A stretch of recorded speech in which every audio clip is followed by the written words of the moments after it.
Let's have a quick look at the multi-pen name strategy. And the reason that this is important to understand is just like every other kind of branding in our business, when we're putting together our pen names, they're going to represent us. For example, Procter & Gamble, I think it is, has thousands of brands under its umbrella. Everything from shampoo to cereal to household cleaning products and all kinds of other crazy stuff.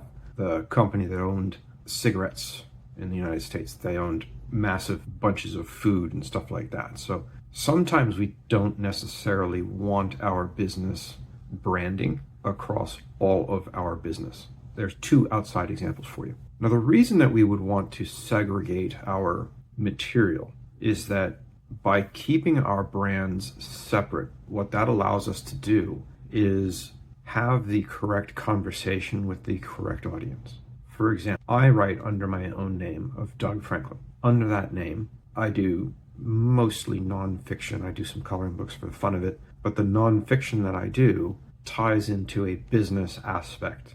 On the other hand, my RG Taark pen name is predominantly science fiction and fantasy, swords and shields kind of stuff. Those two audiences have distinctly different tastes and preferences and goals with their reading. So if I have a business related product that I'm putting together for someone, do they want to be associated with a series of books with dragons or spaceships on them? Probably not, because it's not necessarily the brand they want to have a conversation about. Just the act of separating our business brands is important. If you go in without that understanding, you can really get yourself into a pinch, into a bind. And a few months ago, I heard a fellow science fiction writer speaking about a author in the 60s, I think it was, 60s and 70s, who was writing gangbuster numbers of books, selling out every time he published.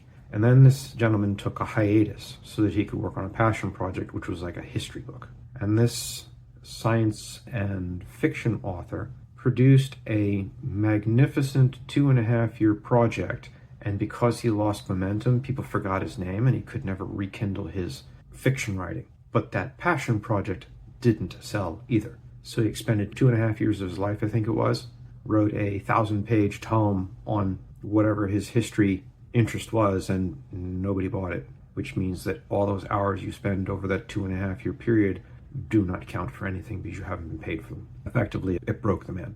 There's an extreme example for you. When you step outside of your pen name, when you step outside of your branding, it can cause problems for your business because people get confused.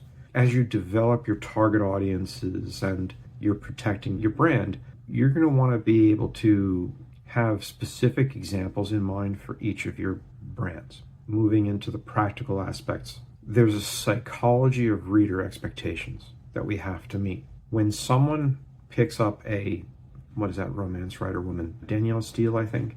When you pick up one of her books, you know what you're getting. When you pick up that book with the pirate guy with the long flowing hair and the big bulging muscles and the open chest, you know what kind of book you're getting. When you pick up Tolkien, you know what you're getting. When you pick up George R.R. Martin, you know what you're getting. Those books, those authors, and those brands have a distinct seal and produce a certain expectation about the quality and the type of story. The fans of Tolkien might not necessarily be interested in the Martin because it's very straight up and very traditional, how they interact, how it is physically written. Martin, on the other hand, throws 1,000 characters out there and 999 of them get murdered.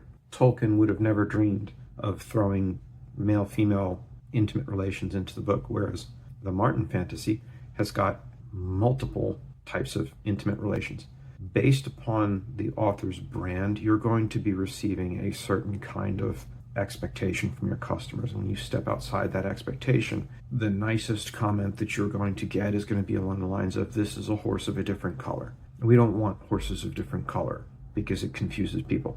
It's a shock. When somebody is purchasing a brand based upon a brand awareness, they expect the toothpaste and the tube to be the same. If you've got a specific brand, specifically toothpaste, for example, changing that recipe does not always go well because people have expectations for the brands that they acquire. They have their likes, tastes, preferences. Granted, those change over time, But when somebody buys a tube of toothpaste, they are expecting to get what they had last time. And that kind of stuff is fairly inflexible. To a degree, that is also similar with your author brand. It's more fungible, and one good example of this is Chris Fox. He writes really good science fiction. He wrote good fantasy and werewolf series, and he wrote a really entertaining fantasy comedy about a goblin that becomes the Dark Lord, which is hilarious.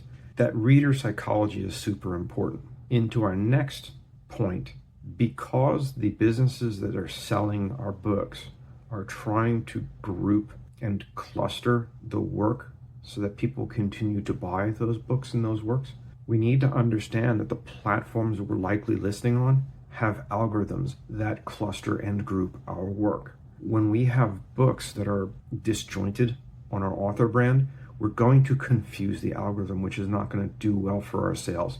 If you have a steamy pirate romance right next to your swords and shields dragon, next to your modern military, next to your murder mystery thriller, your audience is going to get confused. I can read through stuff because I might like the author. Other people may or may not, and you roll the dice.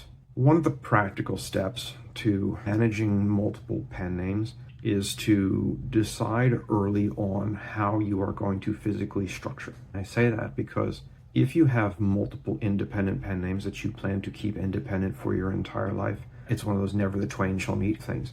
You're just running in parallel lines. They don't assist, they don't meld, they don't recommend across to each other.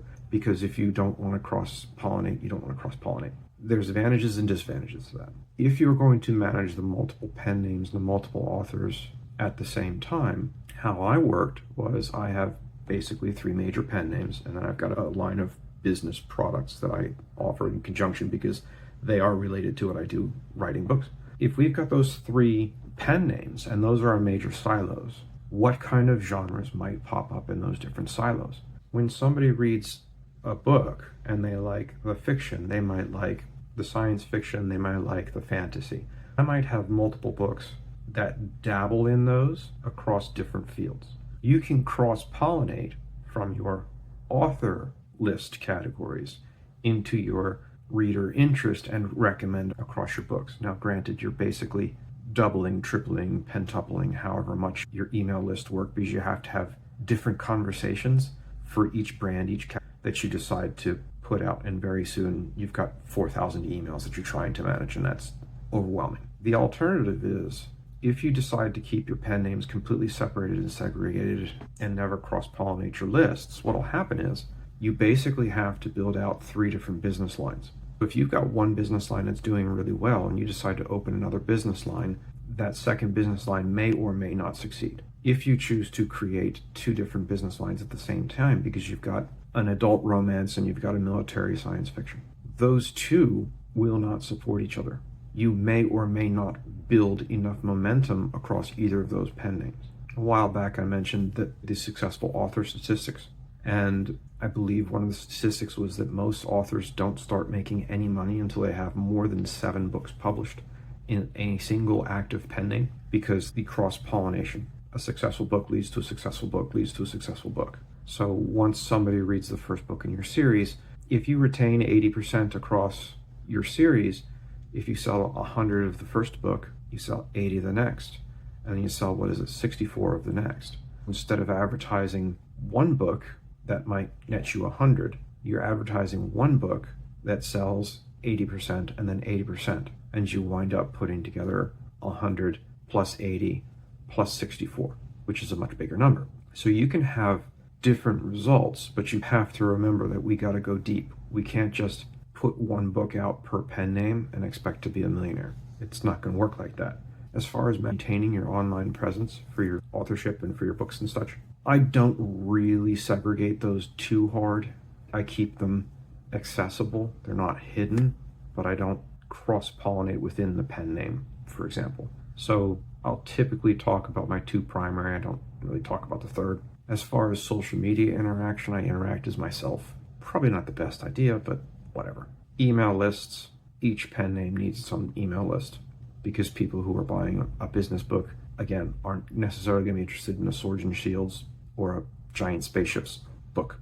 Setting up our web selections and such like that on our website is a matter of mechanical. How do we choose to set these things up? That's up to your skill level, that's up to your budget, and how you choose to put that together. Me, I built a giant web page, and I've got 600 pages and posts and products and stuff on that page. It's obscenely large. And the reason I did that is because I began during a different SEO phase when content was king and you could have better conversations. Now with the generative AI and such like that, it's not necessarily all that. If you were choosing to look forward, the generative AI stuff, you really need to have a solid basis on a larger site like Amazon as a publisher or Smashwords. By putting your work out there and having good interactions on those pages, you can drive traffic and interest back to your site when you put your QR codes into your published books. So if you have an ebook on Smashwords that links out to your website, the author is da-da-da-da, I'm Doug, here's my link, visit. Somebody visits your page, and then boom, here's all the other stuff that you're putting out. Sign up for the email list, be cool, talk to our chatbot, whatever our evolution of the website happens to be at the time. You begin to cross-pollinate, and you collect and interact with more people. As you collect and interact with more people, those votes for traffic demonstrate to the AI, the generative AI systems that are emerging and taking over the search market, that this might be somebody who's good to recommend. One of the pitfalls of having a very, very small brand is that it's going to be missed in all the other grains of sand out there. How the generative search is going to work in the next few years is generative search is going to be asked something like, "Hi AI, I have finished reading the last of my science fiction books. Please recommend 4 or 5 other ones that I'll like." We have to have our brands and we have to have our books to such a level of tuning where we have traffic already so we can be found, and then we have to answer the right questions. And our author name becomes that brand. While we will have entry points where we might receive 5, 10, 15, 20 people per month getting recommended from these AI search bots through our, once we put people into our pen name and acquire the audience, then as the generative search continues on, hey, generative search AI, I really liked my last book from that Doug Franklin guy. Can you please list off a couple more books of his that I'd like to read? And the AI turns around and spits out results. So the generation of the name is super important. Having our brand, our pen name brand, is super important, especially as we move into the generative search. But those are thoughts on the multi-pen name strategies that I am using. So have a wonderful day.